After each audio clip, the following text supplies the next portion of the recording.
러브스토리 세 번째 시간입니다. 단념하지 않는 사랑이라는 제목으로 말씀드리겠습니다. 퀴즈를 통해서 목회가 부흥한 교회가 있습니다. 서울에 있죠. 우리 김양재 목사님을 아시는 분들이 많이 계실 것 같은데요.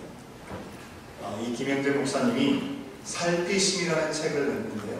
그 책 가운데 리더십에 대해서 대가라고 할 수 있는 존 월드만, 이 맥스웰이라는 분을 통해서 썼던 책의 일화를 인용하면서 하나님의 사랑, 즉 우리가 하나님 앞에 어떤 존재인지를 표현한 내용들이 있습니다.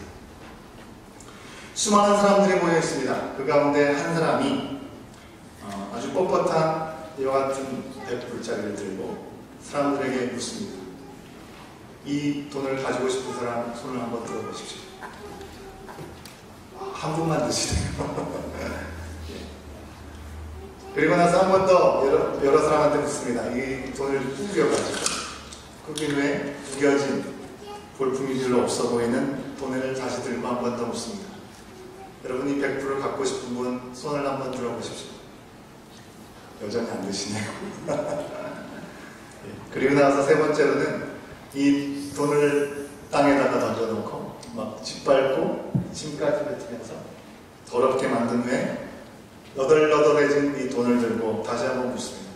그랬을 때 사람들은 여지없이 변함없이 그 돈을 갖게 놓으라고 손을 들은 것입니다.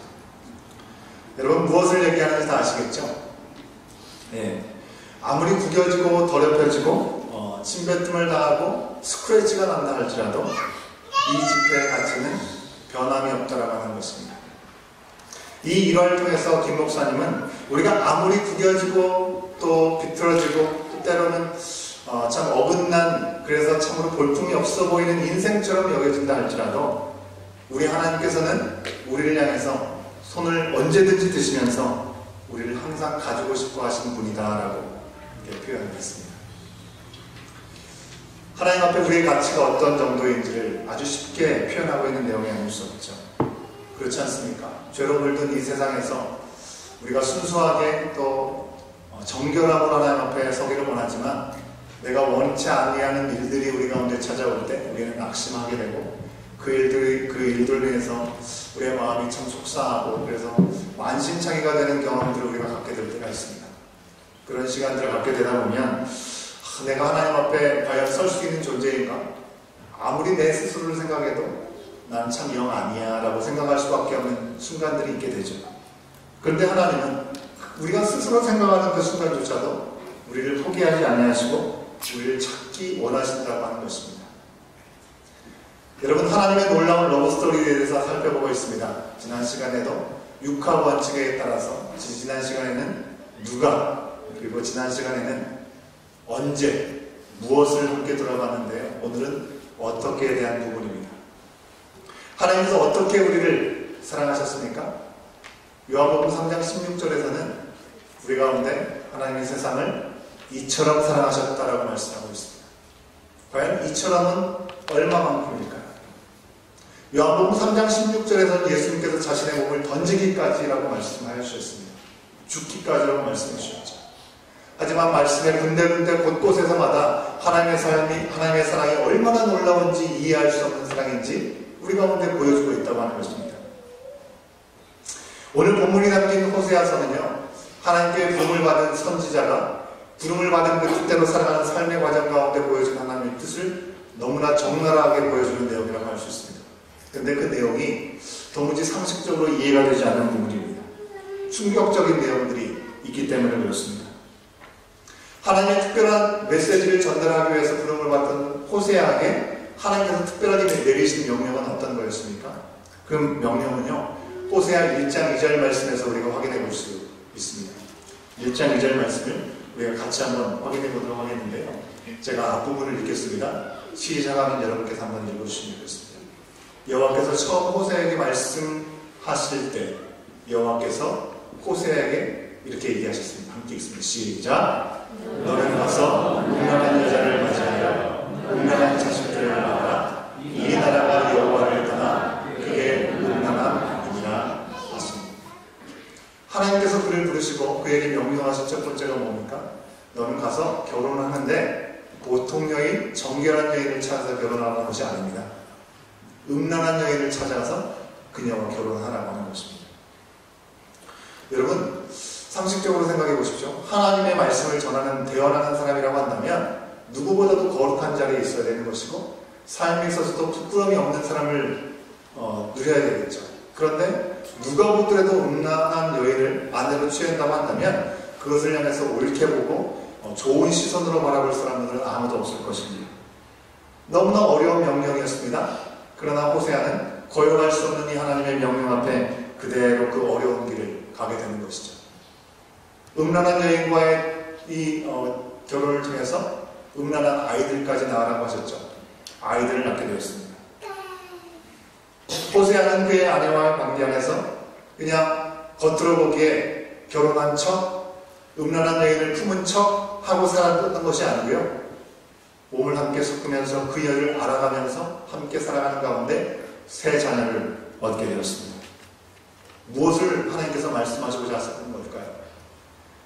하나님께서 부르시고 택하신 이스라엘 백성들이 하나님께서 변함없는 사랑으로 그들을 향해서 바라보시고 손길을 내밀어 주심에도 불구하고 끊임없이 위기 가운데 원치 않은 상황이 찾아올 때 하나님을 바라보지 못하고 내 눈에 보기에 힘이 있어 보이는 주변에 있는 나라들을 향해서 손을 내밀고 그들을 향해서 구애하는 이스라엘 백성들의 현실의 모습을 적나라하게 보여주시기 위해서 호세아라는 선지자를 음란한 여인과 결혼하는 시간을 통해서 우리 가운데 보여주고 계시다고 하는 것입니다. 이 음란한 여인이 집안에서 이 호세아와 좋은 관계만을 맺고 있는 건 아니죠. 그의 습관대로 어디든지 나가는 것입니다. 부적절한 관계를 계속해서 맺게 되는 것이죠. 그녀와 함께 사이에서 나온 새 자녀에 대한 이름도 참으로 비참합니다. 첫 번째 아들을 낳고 두 번째는 딸을 낳고 세 번째는 아들을 낳았습니다.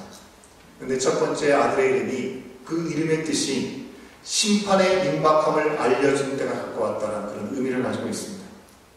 두 번째 딸은요, 긍휼히 여김을 받지 못했다라는 그런 의미를 가지고 있는 이름이었습니다. 막내 아들은 하나님의 백성이 아니다라는 그런 의미를 가지고 있는 이름이 그에게 붙여지게 되었다는 것입니다. 얼마나 비참합니까?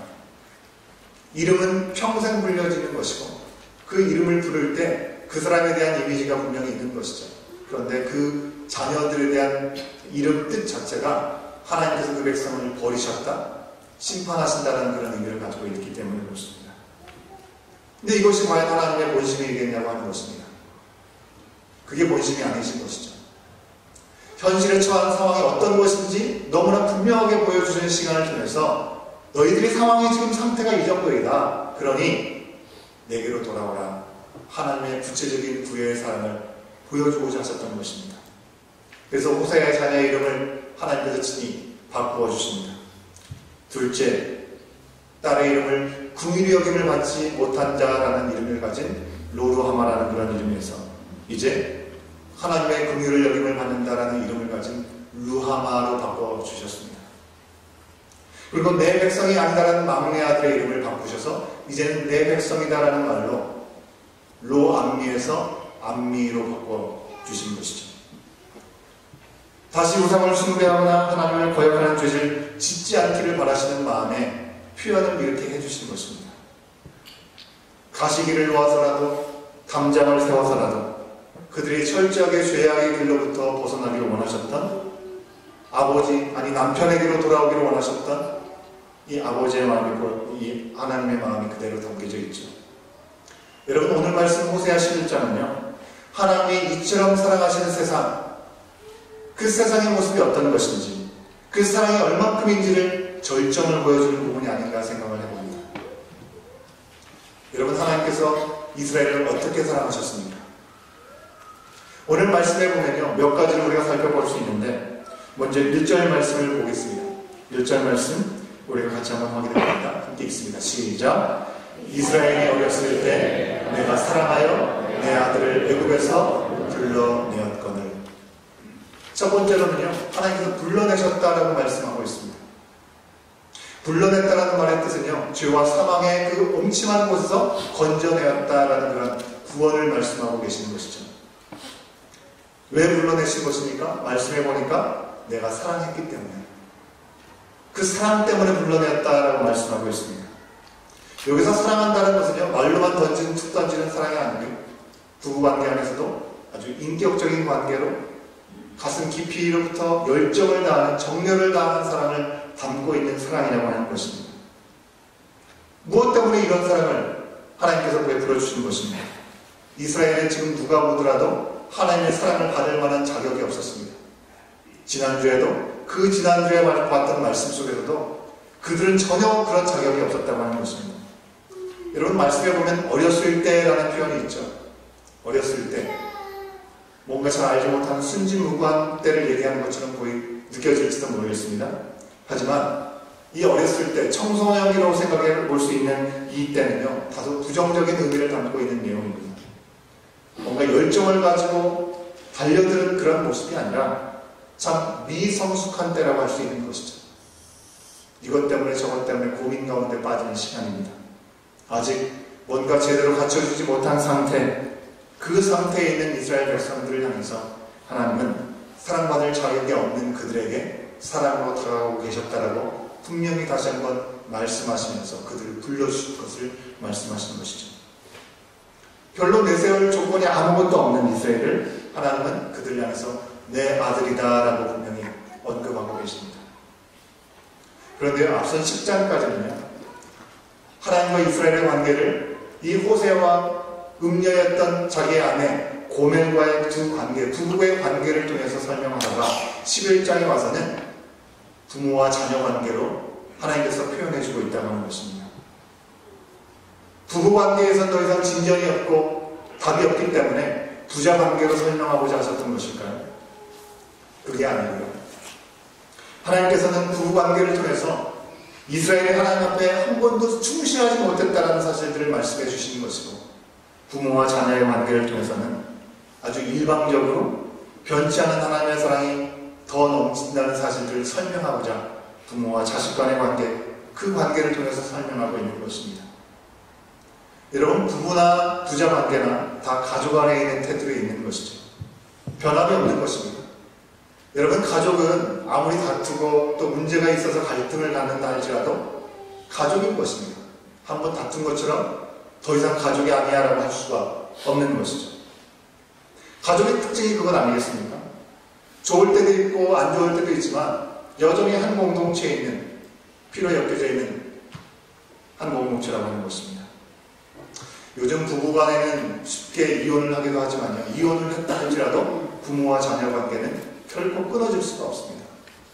부부가 헤어졌을지라도 자녀는 그 부부와의 만남들을 계속 이어가게 되는 것이죠. 바로 그런 관계가 바로 하나님과 이스라엘의 관계요, 오늘 말씀 앞에 서 있는 우리와 하나님의 관계라고 말씀하고 있습니다. 재미있는 것은요, 오늘 말씀에 등장한 이스라엘은 내 아들이다. 특히 출애굽 시절 이스라엘을 내 장자라 부르시면서 그들을 불러내셨던 것이죠. 아들로 말씀하고 계시지만 에스겔서 16장의 말씀에 보면 유다를 하나님의 딸이다 라고 이렇게 불러주고 계신 걸 볼 수 있습니다. 때로는 아들로 표현하시고 때로는 딸로 표현하고 계십니다. 아들이 중요하고 딸이 중요한가? 그것이 중요한 것이 아니고요, 아들이든 딸이든지 자녀로 부르심을 입은 그들의 상태가 참으로 참담하게 이를 데가 없음을 그대로 보여주고 있는 것이죠. 오늘 말씀에서 아들이라고 얘기했지만 그들은요, 하나님이 부르면 부를수록 점점점 하나님으로부터 멀어져만 갑니다. 부모님이 사랑하기 때문에 얘기하지만 점점점 튀쳐나가는 이 청소년기의 자녀들의 모습과 너무나 닮아있다고 하는 것입니다. 우상 바알을 향해서 제사를 지내기를 서슴지 않고 우상들 앞에서 분양하고 하나님으로부터 점점 멀어졌다라고 말씀을 얘기하고 있습니다. 에스겔에 나오는 딸의 모습은 어떻습니까? 그들의 표현한 것을 보면요, 피투성이의 벌거벗은 알몸과 같은 모습이라고 묘사하고 있습니다. 아버지 되신 하나님께서 그들을 씻기시고 또 기름을 발라서 수놓았던 옷을 그들 가운데 입혀주시고 가죽진을 신겨주시고 또 가는 베옷으로 모시를 더하여서 입혀주셨습니다. 뱀으로 장식하고 왕관까지 세워주시면서 왕비로 세워주셨습니다. 그런데 그 화려함을 가지고 자신을 자랑하고 자랑거리를 삼으면서 주신 그 명성을 가지고 하나님이 아닌 다른 것들을 향해 나가서 행음하였다고 하는 것입니다.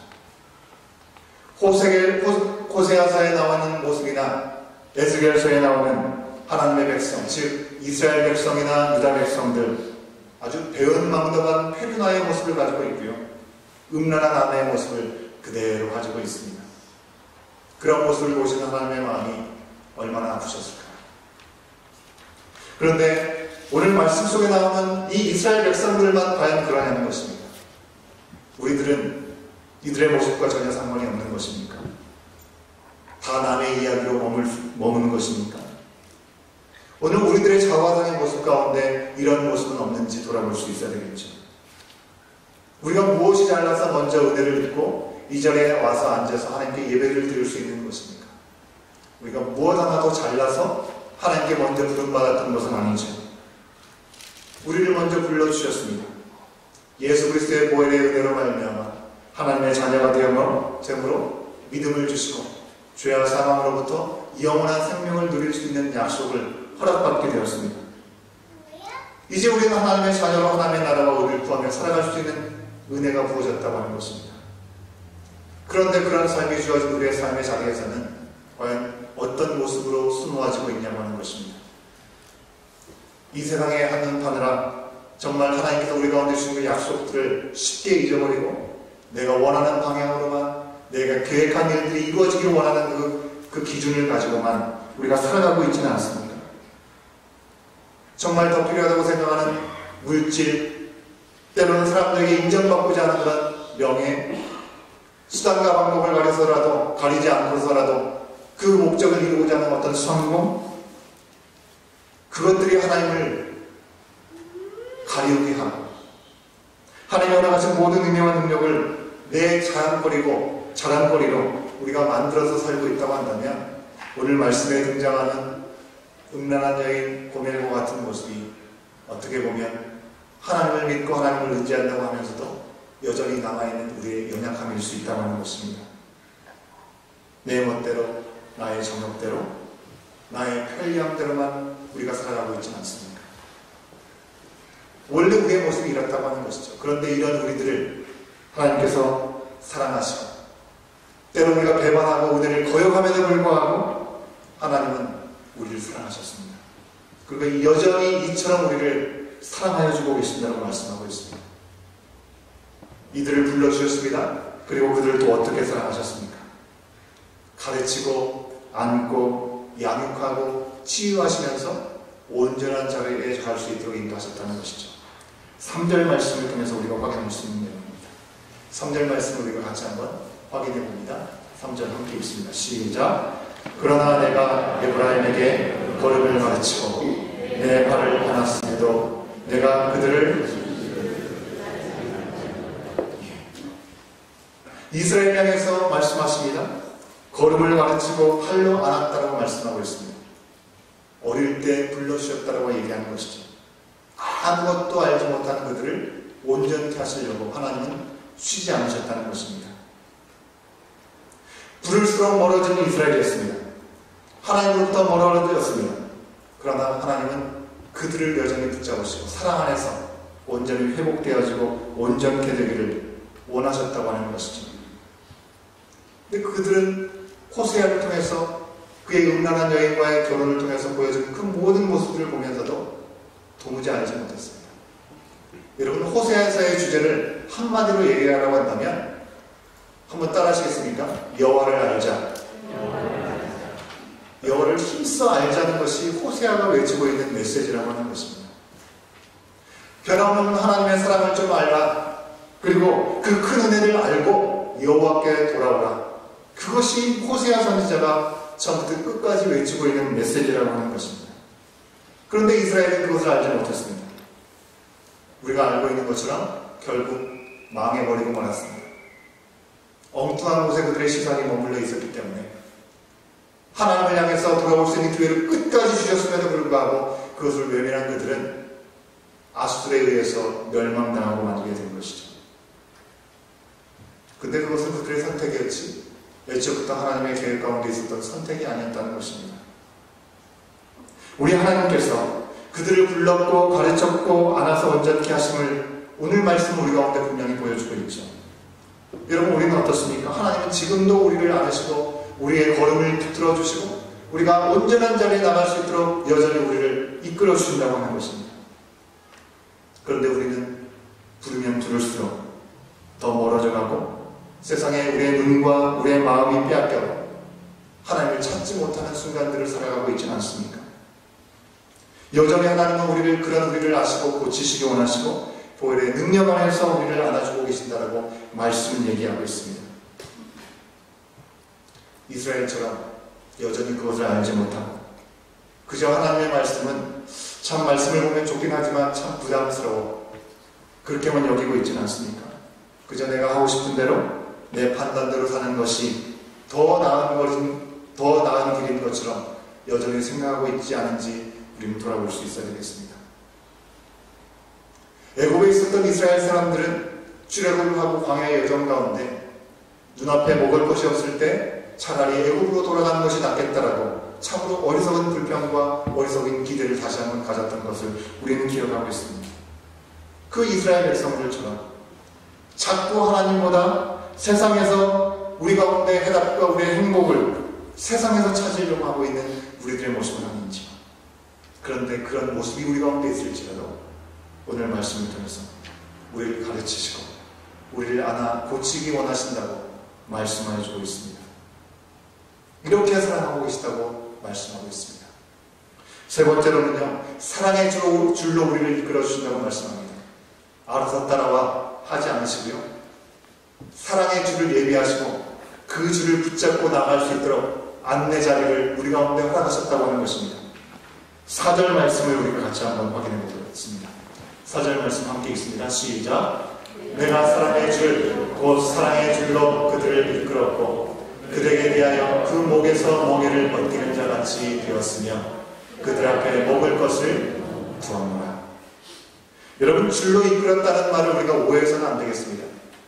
과거에는 노예들을 목에 사슬을 메어 자기 원하는 대로 끌고 다녔죠. 짐승들도 마찬가지였습니다. 내가 컨트롤하기 위해서 목에 줄을 메었던 것이죠. 하나님께서 당신의 백성을 삼으셨고 그들을 이끄시기 위해서 이스라엘 백성들에게 목에 줄을 매시고 원하는 대로 좌지우지하신 적이 한 번도 없으셨다고 하는 것입니다.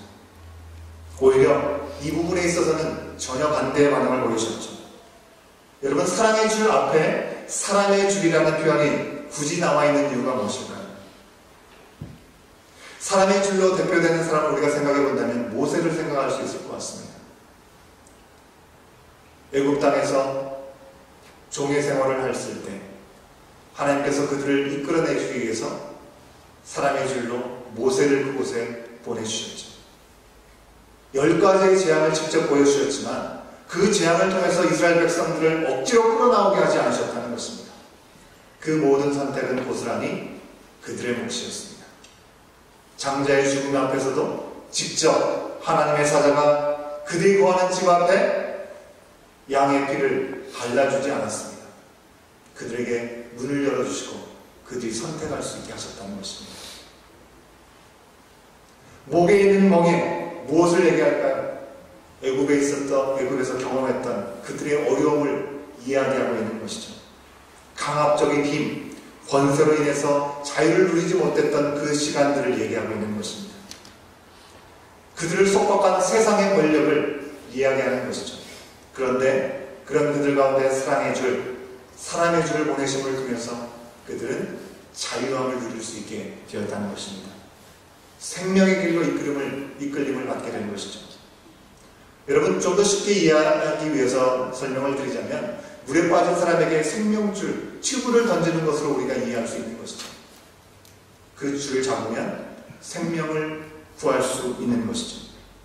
생명의 길로 이끌어 주시지 하나님께서는 사랑의 줄, 사랑으로 표현되는 우리의 믿음의 선배들을 예비하시고 그들을 통해서 그들이 나가야 될 길을 안내해 주셨다는 것입니다. 오늘 우리에게 이르기까지 믿음의 선배들과 믿음의 사람들, 동역자들을 통해서 여전히 그 길을 안내해주고 계시다고 하는 것입니다. 그런데 우리는 여전히 하나님이 우리를 생명에 이끌는 사랑의 줄, 이것을 마치 우리를 얽매이는 것으로만 우리는 생각하고 그렇게 판단하고 있지는 않습니까? 하나님께서 아담을 지었을 때 그에게 모든 것들을 하나님의 마음대로 할 수 있도록 로봇으로 만들지 않으셨습니다. 강요하신 적이 한 번도 없으셨습니다. 리모컨으로 조정할 수도 리모컨으로 조정하는 것처럼 조정할 수 있었을 텐데 왜 굳이 하나님께서는 선악과를 만드시고 아담과 하와가 그 모든 것들을 행할 수 있도록 그 자리를 내어주신 것일까요? 하나님의 힘으로 전능하심으로 이끌지 아니하시고 그들을 인격적으로 대접하시고 그들에게 자유함으로 선택할 수 있는 길을 내어주심으로 하나님은 우리 인간과 인격적인 만남을 이어가도록 원하셨다는 것입니다. 더 큰 사랑을 우리 가운데 베푸시고자 하셨다고 하는 것입니다. 그 하나님의 진심은 예수님께서 이 땅에 오셔서 십자가에 지시는 시간을 통해서 하나도 변함없이 너무나 분명하게 드러나게 된 것이죠. 여러분, 지금도 주님은 우리 가운데 문을 두드리시지만 문을 열고 우리를 잡아당기시지는 않습니다. 분명히 말씀하고 계시죠. 우리가 문을 열면, 예수님께서 문을 두드리셨을 때 우리가 문을 열면 그 문으로 주님께서 들어와셔서 우리와 더불어 먹고 마시겠다라고 말씀하고 계시는 것입니다. 이처럼 우리를 사랑하신다고 말씀하고 있습니다. 네 번째로는요, 때로는 징계를 통해서 우리를 사랑하는 것을 나타내 주셨습니다. 5절부터 7절까지 말씀을 보면 이 사랑의 줄로 이끌었던 대로 굳이 하나님께로 돌아갈 수 있었는데 돌아가지 않고 애굽으로 돌아가지 못하면 이 아수르를 섬기겠다고 선택했던 이스라엘의 무지에 대해서 그 악한 선택이 참으로 비참한 결과를 이르게 했다는 것을 말씀이 우리 가운데 보여주고 있는 것이죠. 바로 아수르, 포로가 될 뿐만 아니라 아수르에 의해서 멸망당하고 만 것입니다. 이때 당시의 정황은 바벨론이 거대한 제국으로 등장하고 있었던 시대였죠. 하나님을 온전히 바라보고 하나님만 의지했던 이 순간에 그들이 바라봤던 것이 무엇입니까? 과거 우리 조상들이 아주 힘이 있었던 이 애국? 이곳으로 가야 될까? 아니면 바벨론보다는 못하지만 그래도 힘이 있는 아수르에게 의지하는 것이 옳은 것일까? 하나님이 아닌 다른 것들에게 관심을 갖다가 아수르를 선택한 그들의 결정은 비참하게 나아가 멸망하는 것으로, 포로로 끌려가는 것으로 마무리되었다고 하는 것입니다. 그 와중에 하나님께서는 그들을 돌이키지 않으셨습니다. 내버려 두셨습니다. 그 와중에 위에 계신 이에게 돌아오라라는 기회만을 계속 열어주실 뿐이었습니다. 여러분, 우리가 이스라엘 백성들이 멸망하고 패망하기까지 하나님께서 얼마나 많은 시간 동안의 경고를 주셨습니까?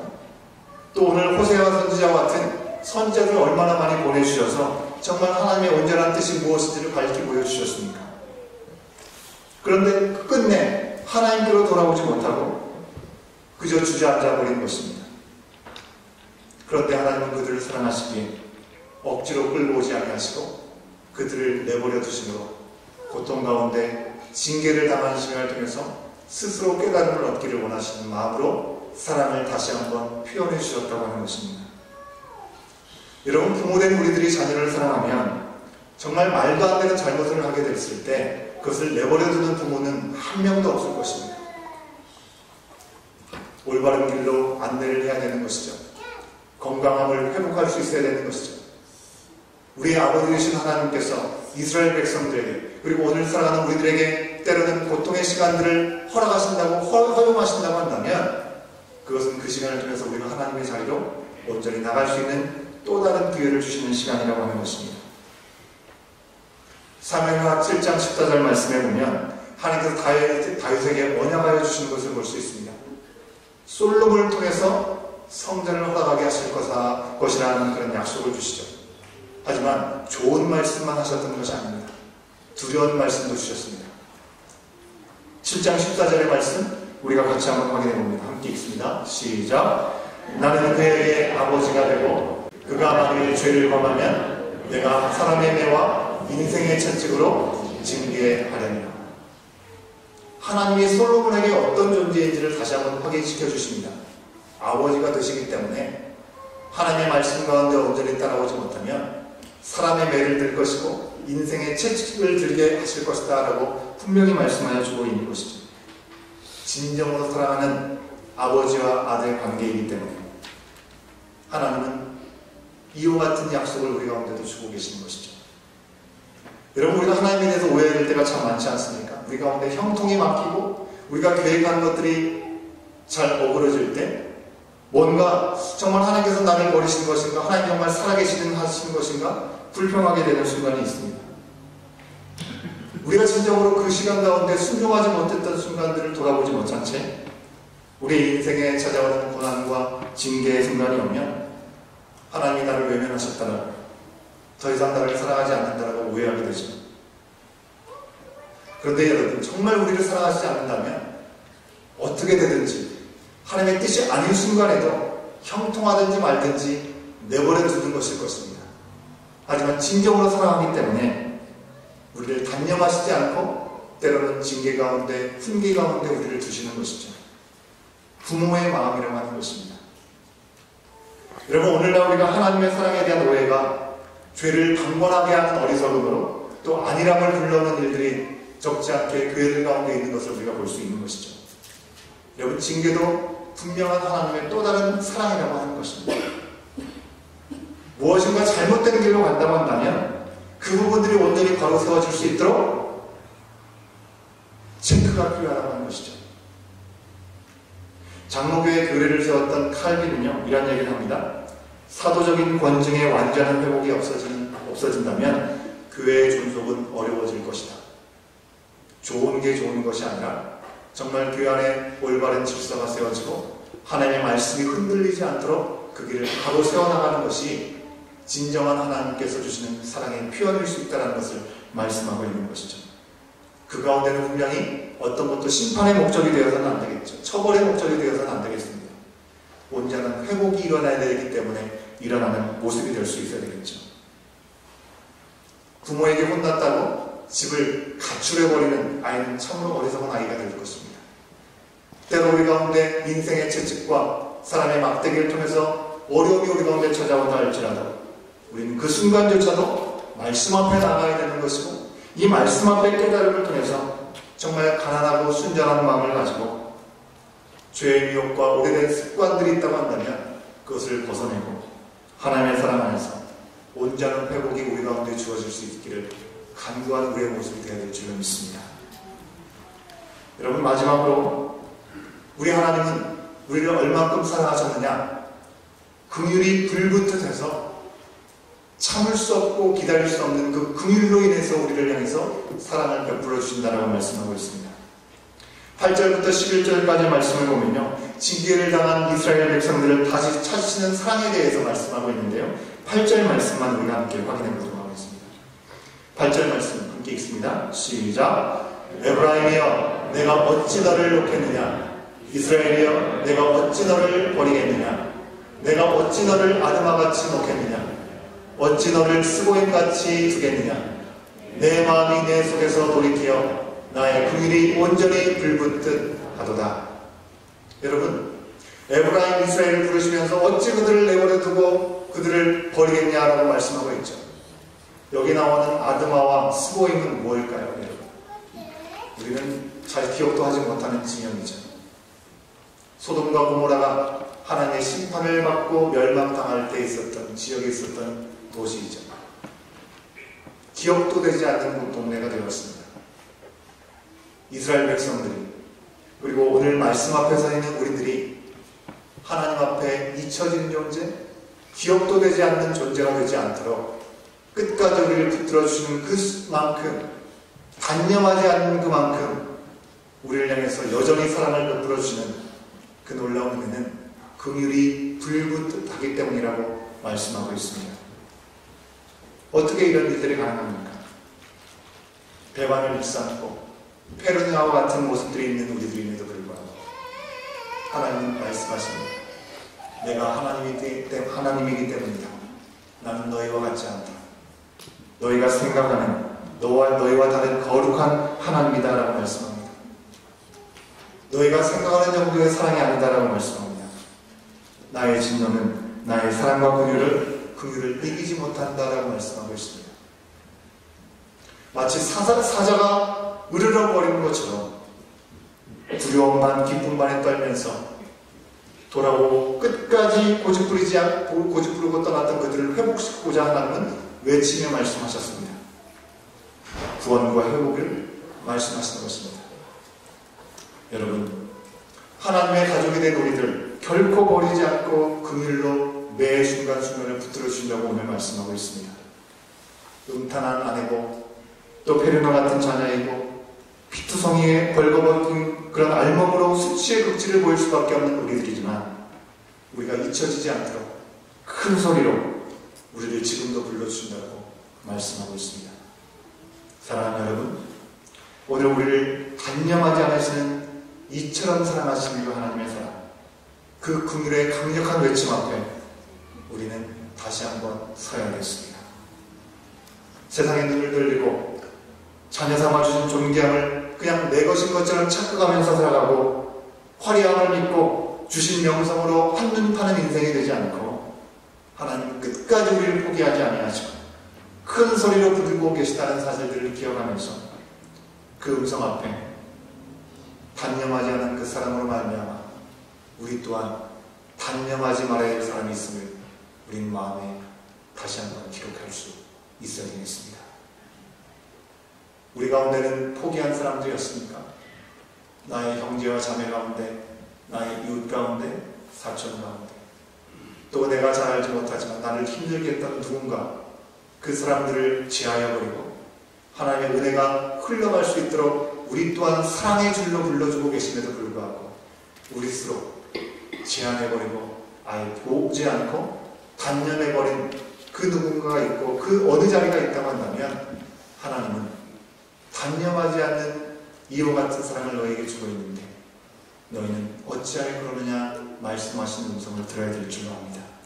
주님, 우리의 삶 가운데 찾아와 주시고 이제 세상으로 나가면서 우리는 누구에게 이와 같은 사랑을 가지고 나가야겠습니까? 질문할 수 있는 저와 여러분 될 수 있기를 간절히 소원합니다. 함께 기도하시겠는데요. 오늘도 우리 가운데 주신 하나님의 사랑 이처럼 사랑하셨다고 말씀하고 있습니다. 아무런 자격이 없는 우리를 먼저 불러주시고 거룩말을 가르쳐주시고 안아주시고 보듬어 주신 시간을 통해서 우리를 온전케 하시고자 여전히 우리를 불러주고 계신다고 말씀하고 있습니다. 사랑의 줄로 우리를 이끌어주고 계십니다. 때로는 이해할 수 없는 징계가 찾아온다 할지만 우리를 향한 긍휼이 불붙듯하기 때문에 우리를 향한 그 사랑은 지금도 흘러오고 있다고 하는 것이죠. 하나님의 세상을 이처럼 사랑했다는 그 말씀 앞에 이처럼을 내게 주신 사랑과 은혜를 바탕으로 나만의 언어로 내가 표현한다면 그것은 무엇이 될 수 있을까? 나를 단념하지 않으신 하나님의 사랑을 받은 내가 포기하지 않고 전하고 나눌 그들은 과연 누구인 것입니까? 우리 잠시 묵상 가운데 함께 기도하겠습니다.